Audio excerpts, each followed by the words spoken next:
Hoy, saya mo ngayon na. Mukhang nasa tamang tao na talaga. Well, ibang-iba pala talaga pag yung partner mo may emotional intelligence. Magkakaroon ka talaga ng peace of mind. Explain mo nga. Alam mo ba, Han?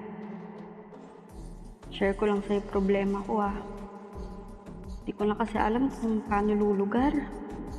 Alam mo yun, yung parang nakikita nila yung mali ko. Ako lang lagi. Tapos, yung mga achievements ko parang di nila na-appreciate. Alam mo yun, yung parang wala na akong ginawang tama. Parang lahat ng ginagawa ko sa bahay, puro mali.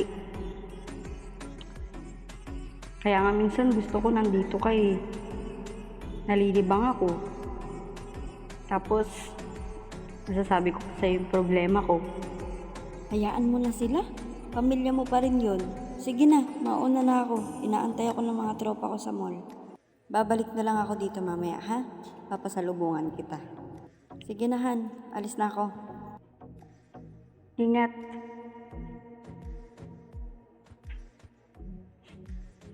Nasabi ko nga.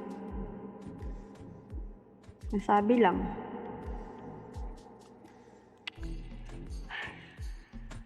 Like, para lang ako nagkwento sa hangin. Di kagaya ng BF ko ngayon. Love, may problema ka ba? Pwede mong ikwento sa akin. Baka matulungan kita. Makikinig ako. Halata ba? Oo, alam kong may iniisip ka. Sige na, spill mo na ang tea. Ano kasi, sa bahay, simpleng di pagkakaintindihan.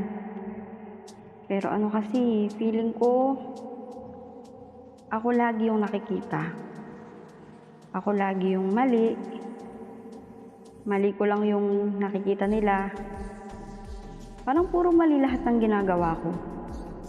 Wala akong ginawang tama. Tapos, yung mga achievements ko, parang di ko naman nakikita na proud sila. Di ko alam kung bakit nararamdaman ko to, pero ang tagal ko na rin iniisip to. Baka di nila ako mahal, ganun. Ano ka ba? Mahal ka nun? Natatapat lang talaga siguro na may problema sila. Lagi ba silang ganyan sa'yo? Hindi naman madalas. Pero pag galit sila, parang ganun yung nararamdaman ko. Pag pinapagalitan ako, ganun. Sa kapatid mo ba, hindi sila ganon? Sa'yo lang? Lahat naman kami napapagalitan ng ganun, pero di ko alam bakit ganito yung nararamdaman ko. Alam ko mahal ka nila. Tsaka kaya lang siguro sila nagagalit sa'yo kasi may mga mali tayong nagagawa. Normal din sa magulang nakagalitan yung anak. Mahal ka nun. Kaso, bakit pag may achievements ako parang di naman sila proud? Ano ka ba? Proud sila, sure ako. May mga magulang lang talagang hindi showy. Huwag ka nang mag-overthink dyan. Mahal ka nila at proud sila sa'yo. Salamat Sarap pala ng feeling pagka nakikinig sa'yo yung boyfriend mo. Kahit anong rants mo pa yan, makikinig ako. I'm so happy for you. Nasa tamang tao ka na talaga.